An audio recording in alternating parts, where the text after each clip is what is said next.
The following program is sponsored by The Greek, Ely's Radio Shack dealer at 570 Altman in downtown Ely, and brought to you as a public service by Georgetown Media in Ely, Nevada. White Pine County Commission meeting, May 11th, 2022. The regular scheduled White Pine County Commission on this Wednesday, May 11th. Would you all please stand and join us in the pledge? And Ian, why don't you lead us today? I pledge allegiance to the flag of the United States of America and to the republic for which it stands, one nation, under God, indivisible, with liberty and justice for all. As is normal, we'll take the first moment for prayer or meditations. It's a moment of silence, so take the first moment for that.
Okay, we'll open today's county commission meeting with the first item, that's public comment.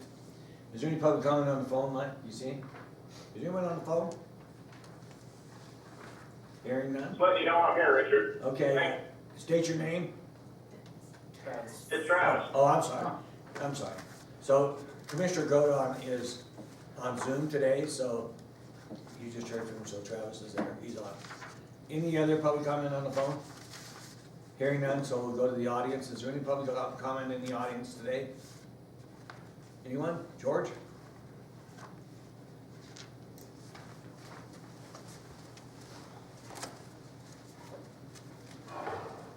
Thank you, Mr. Chairman.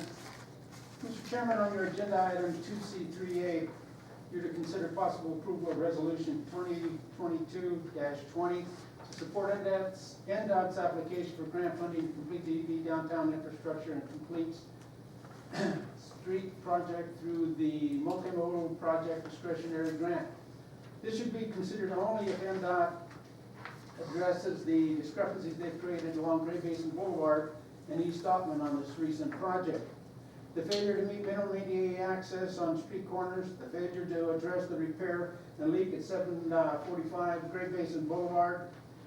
When they parked on the shut-off valve, it was damaged and had to be repaired. The failure to install a meter pit and water, a water meter pit and sewer connection at 733 Great Basin.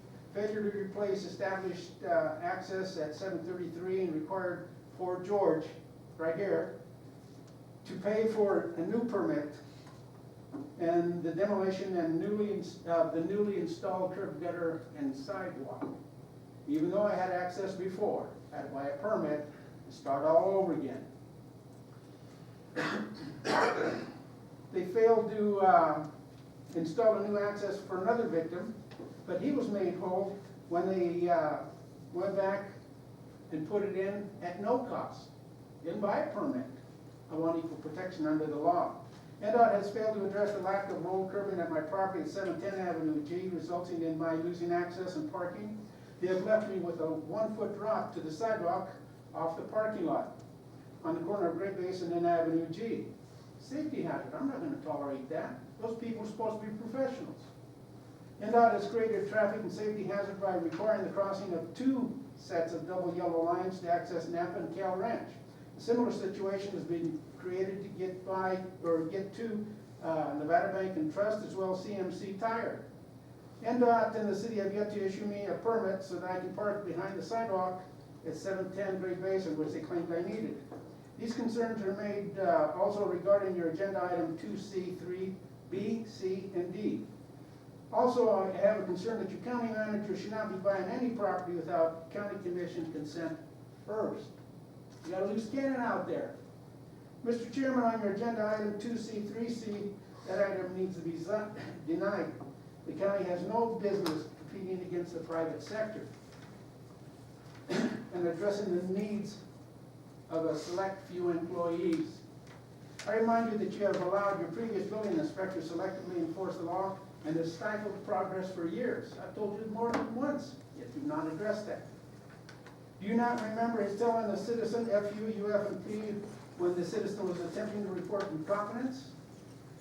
Your building inspector and the Regional Planning Commission is selectively enforcing the law under color of law. That needs to stop. The discrimination needs to stop, and you need to abide by state and federal regulations, of which you're failing to do. Okay, your 3 minutes are up, George, thank you very I only much. have a few more items. I don't think, You wanna can read it speak- for me? We have public comment after the fire commission meeting, you can come on I'll then. be back. Okay. I'm just trying to stay within the guidelines of a 3-minute comment during public comment. We have one there, we'll have another one later, so it's not trying to single you out, George, it's just sticking by what we have on precedent, which is 3 minutes. Okay. I'll note that, thank you. Okay. So now, is there any other public comment in the building? And I'll ask one more time on the phone, is there any other public comment on the phone? Hearing none and seeing none, we'll proceed with the regular county commission meeting. And at this time, I'll recess the regular county commission meeting for a special joint meeting with the White Pine County Fire Commission. Item A, 9:05 time, that's we're there. Item A is a special joint meeting with the White Pine County Commission and the Fire Commission. Item 1 is discussion update on fire district progress. Brett North, Fire Chief, and Pat Stewart, Ely Fire Chief. Morning. Morning. Morning. Yes. There's a couple things. Finally got some medication for the ambulance we've been waiting on. Got it from the hospital, so it's gonna be at Lackawanna now. The ambulance at the hemp farm is no longer out there. They don't have enough EMTs, so they brought it back. They said it's not fitting into their plan for what they're doing, so. They kind of changed guards out there. Robert Gower was the one that kind of spearheaded all the ambulance and fire out there, and he left. So he left it with Dennis Schultz. Now Dennis Schultz is gone, so they're kind of going in a different direction. I'm still gonna get with Siri and find out what's going on out there, so. So who will be responding to the hemp farm? Will it be Cherry Creek? Cherry Creek, McGill, City, Okay. yeah. They're still gonna keep the fire engine out there right now. That's their kind of their plan, but we'll see. They're talking about sending some people to the firefighter 1 class that the city's gonna have coming up, so we'll see how that goes. Then the ARF truck, the battery charger was out on it. We had a special order of battery charger, but it's up and running now and starts, so. I think that's about all I got. From our end, everything so far is running pretty good. Sure, some are probably aware we had a little snafu with an address thing here a while back. And as of yesterday, we finally was able to get the agreement that we had. Richard signed, Elizabeth signed off on it. We cut the check yesterday for $10,400 to put an upgrade into 911 dispatch for the mapping program. Right now, this is the last book that was put out that the county did. They had Luke Pepez did a bunch of this stuff. This was done in 2004. Since then, a ton of these addresses that are in here have changed. Some of them, to me, make no rhyme or reason how they even came to come up with these addresses. Give you an example here. Here's 2 of them in Cross Timbers. These houses are right, this map overlays, these are right next door to each other. Okay, these houses sit right side by side. One address is 2848 North 9th West Street. The other address is 8 West 283rd North. They make no rhyme or reason of, do they start with north first and then west, west first then north? So things are kinda all over the place, and if you plug in some of these addresses, like the one we had that night, our mapping program that we had sent us across Timbers. The address ended up being over by the Little League ballpark. Okay, so the very next morning, had another call came in, and the lady was, our address used to be 50-something west and something south. They've changed it to this new address, you know, these go through the building department, which then go to the assessor. And so the dispatch asked, so this is in Cross Timbers, and she's like, no, we're right behind the Little League ballpark. So, you know, it's tough trying to find some of these addresses, so hopefully with this new mapping program, 3 of our units will have actual tablets in them where we could actually pull up the map. Dispatch will be able to track us in real time where we're at on GPS. So hopefully that's gonna alleviate some of the issues. You know, dispatch, you know, Scott knows they've got some issues that need work through. I mean, on our ISO rating, out of possible 10 points, we only get 4 points for dispatch. So, one of the things I see is we need to throw some money at dispatch to get it brought up to where it needs to be. Maybe try and get some of these mapping issues corrected. What are your, this isn't on the agenda for discussion, but it's gonna be. When you say the word Opal Drive, your mind goes right to where Opal Drive is. Pinwheel, you know right where Pinwheel is. Right. Minnesota, right? Right. What are your thoughts about, I mean, I haven't met a single person who's a fan of these numbered street systems. Whether you're in Blue Diamond, same thing, or Cross It Timbers. it don't matter where you live. You're in Ely, you're in Lund, you're in McGill, Ruth, yeah, the streets got names. It's easy to identify, know where they're at. The problem with the way these addresses were set up when they did them is they took it's a township line that they took, and it sits down kind of in the back corner of the DOT yard, okay? So you got the north-south township line and the east-west. And that's what they put the center point off of.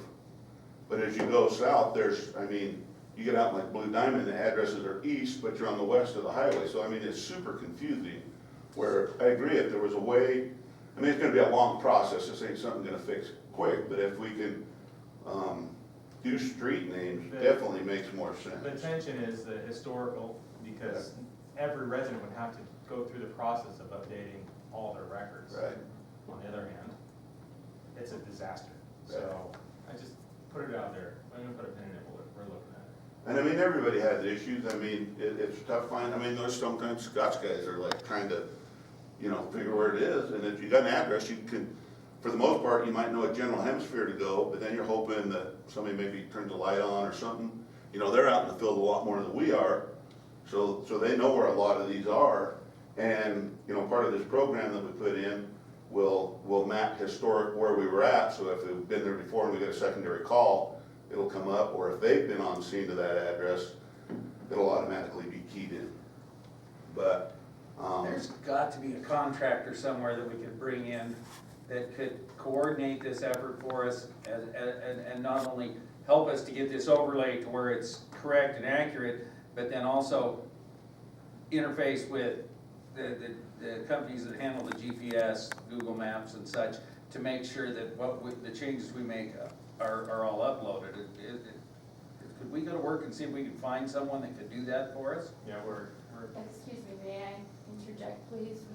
And I don't know how far off topic we're getting here, but I want to let you know that I do have an IT technician assigned to doing the GIS mapping to bring it up to date. So far, he has come from the north end of White Pine County down to McGill, and then we'll be starting to work south to get actual data for our county, to make sure that we have accurate data that we can overlay and dispatch can use to get people to the right location.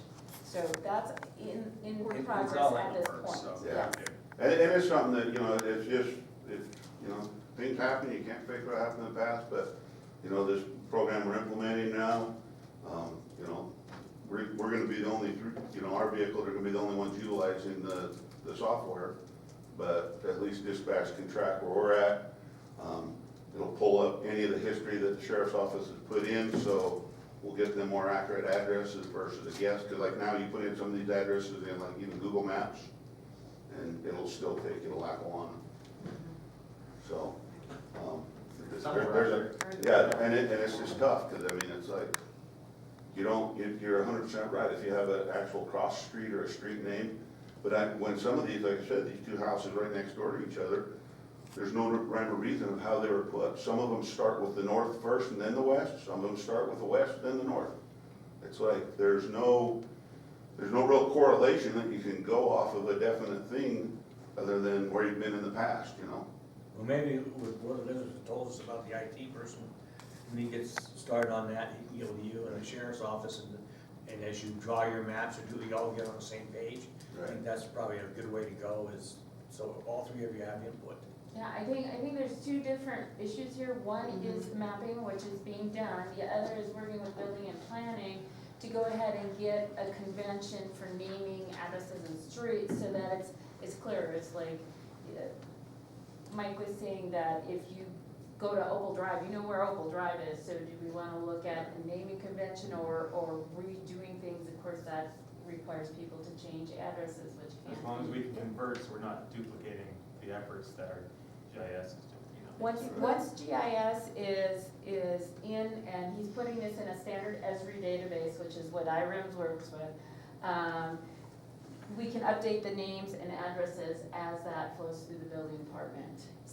So, Cause I know like the assessor does their aerial survey every so often, and they update it on the assessor parcels, which is where I pulled these two, this example from out across Timbers, that came straight off the assessor's. and map Cross Timbers parcel. recently, because I had fielded a couple of complaints, why were they changing that? Because it's still, some of it was an HC, and yet the numbers had changed, Okay. and that type of stuff, and that was just like 2 years ago, I think, that they started doing that. Yeah, But I know we went through a really difficult time, and I am going back a ways, but where they were given addresses to different things. They even gave an address to my barn. right, yeah, and I mean. When I it's- first moved out there and stuff, and it just is, there was a lot of areas that it went south. Some we've been able to go in and correct, but this is typical of some of the stuff that I heard a number of years ago even. And it's But been changed it's over life-threatening. several years, yeah, Yeah. several different building inspectors, and I went to them and I Yes. said, what's your rhyme or reason of how do you guys assign addresses? And they're like, well, we kinda look at everybody around it and we pick something in the middle, but I'll give you an example, I mean, you look at most of the places anywhere, odd number of houses are on one side of the street, even number of houses are on the other side of the street. You go up to the fire station, we're 1780 Great Basin, sheriff's office, they give an address of 1785. It should have been like 84, 86, keeping the evens on the one side and the odds on the other side. So I mean, I don't, it's just been I agree. a long time of things getting messed up that Yes. we gotta try and look at figuring a way to simplify it going forward. I think Elizabeth hit on it. I think even with the numbering, there's got to be a set slate of rules. Right. A convention or that we follow that goes that, because I think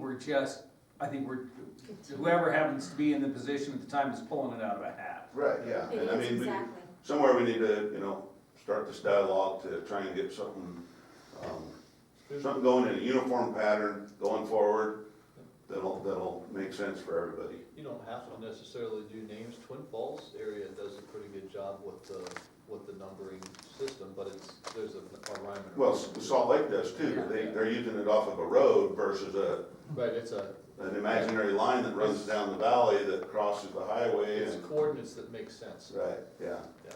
No, I mean, we'd be better off going with a GPS address than what's out there right now, because at least we could put that in and go to an exact spot. Yeah. But some of them don't show up. Where I live Right. doesn't show up Oh, yeah, even now, so, Yeah. I mean, yeah. Hey, plug in your address on the things and they won't even give you a result, so. yeah. So those are just some of the things we're battling with, we're working to try and fix those, so, other than that, unless you guys got any other questions of anything? Anybody got a question? One other thing, we did have a chiefs meeting since the last time we met, and that went really well, Yeah, so, so. Good.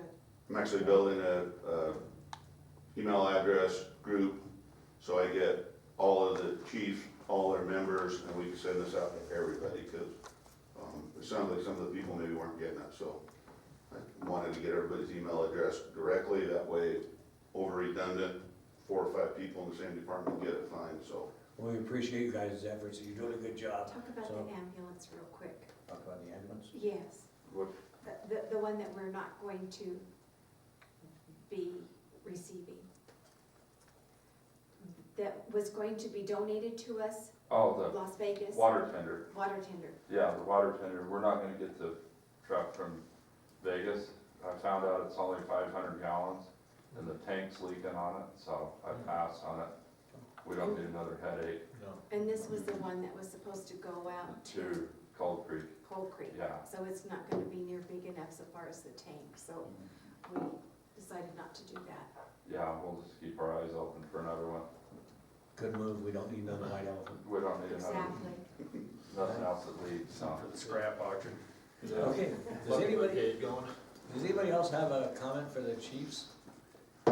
So this was discussion update, we appreciate both of it, so we'll just move on. No one else has anything. Thank you. Thank you.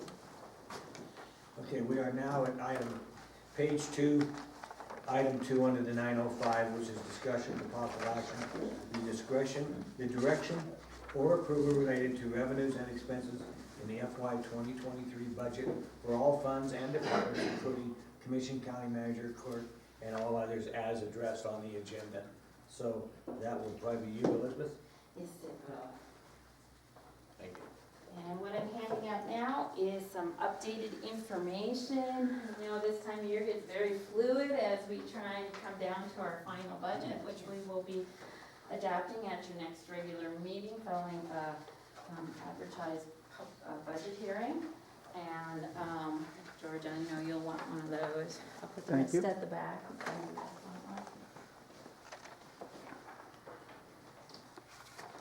Okay, so, looking at things, one of the things that's really fluid right now is payroll estimates. Without changing the number of positions that are authorized, as I get additional information, I am adding that into my spreadsheets to keep track of where we are. The latest related to payroll that I just got in is that the workers' compensation is going to go up by 8.8%. Yep, big hit. So I have factored that in. And then on the second page, you can see what the FY 23 payroll estimates are. You can see the top row is the final that I'm estimating right now. And below that is the tentative, and below that is the difference. The difference for the longevity and the gross pay is primarily updated information being received on what pay rates will be for next year and where people will be on their steps. Retirement is the associated. The big one again is PACT, or your workers' compensation, is gonna go up about $55,000, and then the Medicare and retirement adjust according to the gross wages. So this does not change any of the authorized positions, it's still the same number of positions, it's just updated information for payroll. So across all of your funds, the cost is gonna be about $224,000. So I'm estimating that on your front page, you see that I have put an updated fund balance and fund balance analysis, and this is estimating $300 in increases in our general fund. That's related to the payroll that I just talked about, because a substantial portion of that's gonna hit your general fund. Also, I've got information that our insurance is going to go up by about $40,000, property liability. And that is, as I explained last time, because we only had 3/4 of the year for the Justice Center, but then also there will be a rate increase, it's being estimated at 10%.